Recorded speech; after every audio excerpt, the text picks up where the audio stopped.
To have a relationship with a wild creature, first you have to have a relationship with yourself. You have to know who you are. Because these animals are not automatically going to trust anything. These animals have to worry about survival. They have to worry about eating. And they have to worry about being eaten. And accomplish the task of raising new babies to perpetuate the species. I was up in Yosemite National Park, and I just walked off the trail about 20 foot, sat on this log, and went into a meditative zero space. And all of a sudden, what I thought was just a little landscape started to become full of all these critters. The insects started coming out, and the birds started coming down to eat the insects, and there was this incredible activity going on around me that was not happening until I settled myself into that zero state. And I was just sitting there for 15, 20 minutes watching all this go on when I heard what sounded like a father-son walking down the trail talking.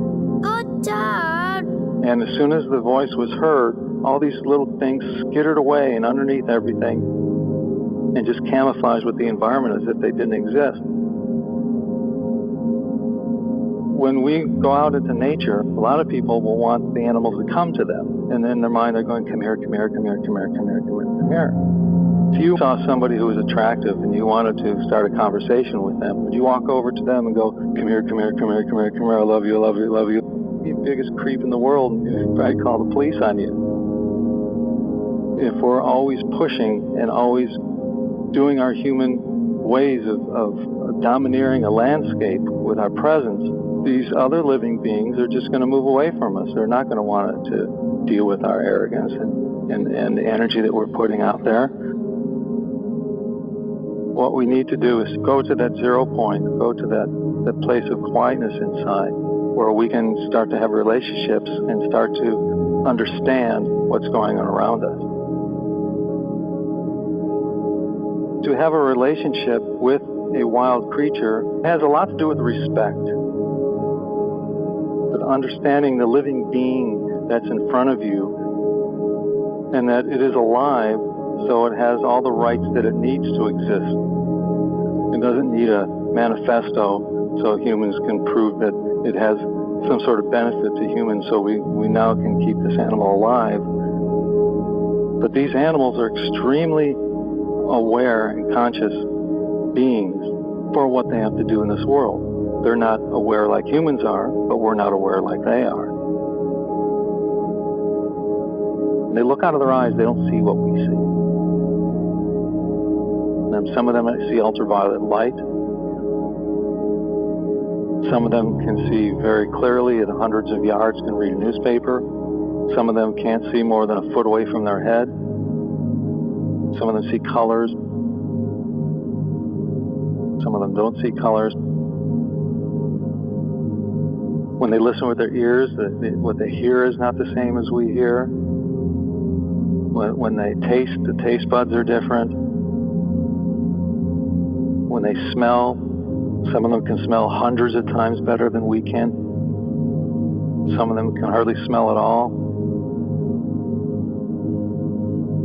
They all have their own input of senses and their own sense of being, of who they are and how they react to the world around them. And then we as human beings have the ability to reach out to them, and they have the ability to reach out to us. When the being of that wild animal, the being of that human inside you are yearning to communicate and yearning for a relationship, and it touches, that's the magic.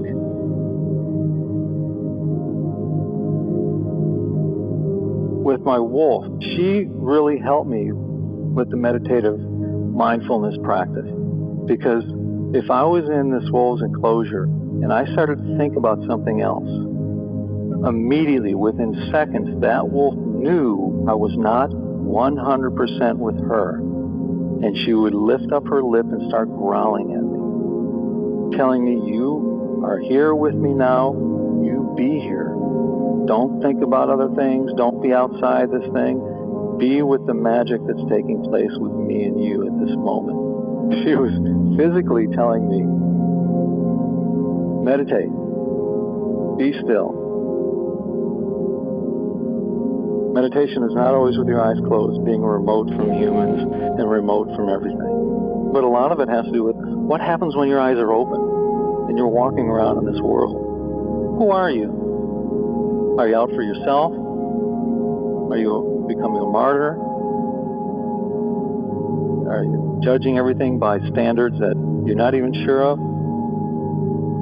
Maybe you can just be who you are. Because we all have the self-narrative about who we are. But like any story, we can change it.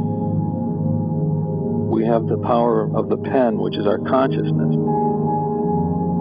We have the power of rewriting our own story, which is inner work. And it's just as important as outer work.